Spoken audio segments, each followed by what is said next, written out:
everybody. Welcome to Daily Hope. We are in Esther chapter 2. Now, the whole chapter, it reads like some kind of ancient The Bachelor episode, right? You got all the most beautiful unmarried women being brought to the most eligible bachelor, King Xerxes, for him to decide who is going to replace his former queen, Queen Vashti. Now, this is where Esther enters the story. And there's a few things we learn about Esther. Number one, all right, she's Jewish, and I think we already knew that, but her Jewish name is actually Hadassah. And she uses the name Esther to conceal that identity from the people that she's in exile with.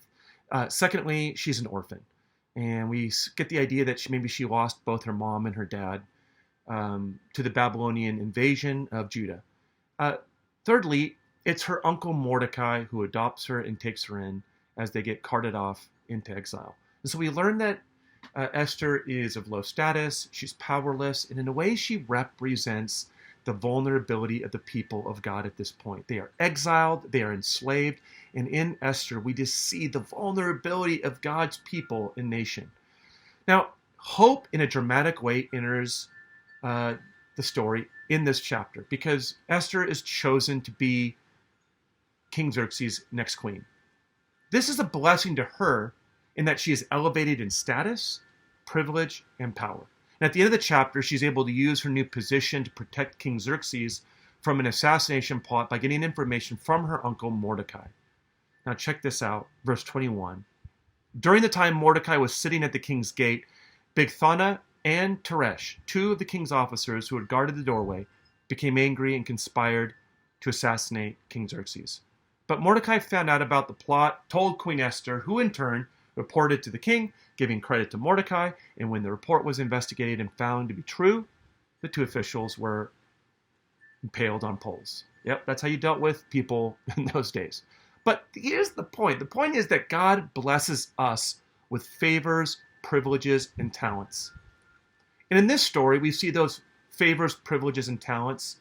They're a blessing first to Esther. She's elevated in status. She's well taken care of. And now she is in a position of influence. It's a blessing for others. It's a blessing for her king. Because of her position and her relationship to her uncle, she's able to save the king's life. And eventually, she's being set up to be a deliverer, much like the deliverers during the time of Judges for the people of Israel. And then thirdly, it is for the sake of God's purposes in the world. Her blessings and favors are not just for her, they're not just for others, but they're also for God's purposes in the world. Now, that's true for you and for I. If the whole book of Esther helps us understand what it looks like when it seems like God is absent while we're facing a huge challenge or crisis, and the way in which God's at work behind the scenes in ways that we can't see, but nonetheless, He is being faithful to take care of and provide for us, we learn that God also gives us privileges and blessings so that through us, God can take care of, bless, and look out for other people. I think that's true, first of all. God blesses us for our own benefit. What are those blessings that God's given to you that are a blessing to you? It could be your education. It could be some natural talent or ability. It could be your family. It could be the love and supportive friendships in your life. What are those blessings in your life? It could be an inheritance passed down to you from your family.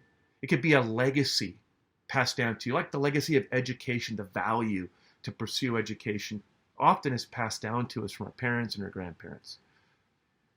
Those blessings are also for the sake of others, for our companies, our firms, our families, our community, our church, but then also for the sake of God's purposes in the world. And I want to highlight one in particular.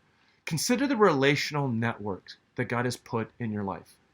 Those relationships, family, coworkers, colleagues, friends, they are for our blessing, to help us get our jobs done, to support us in our life, to surround us with a sense of love and well-being.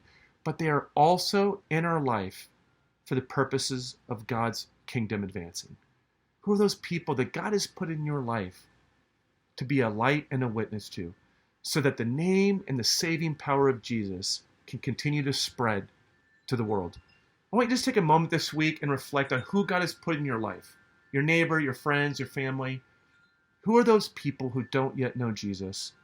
And in what ways has God positioned you for such a time as this to be a light and a testimony and a witness in their life of who Jesus is. I want to encourage you this week to think about that, identify one or two people, and begin praying for them, and be asking God how you can be taking steps to share the love of Christ with them. God bless you. Have a great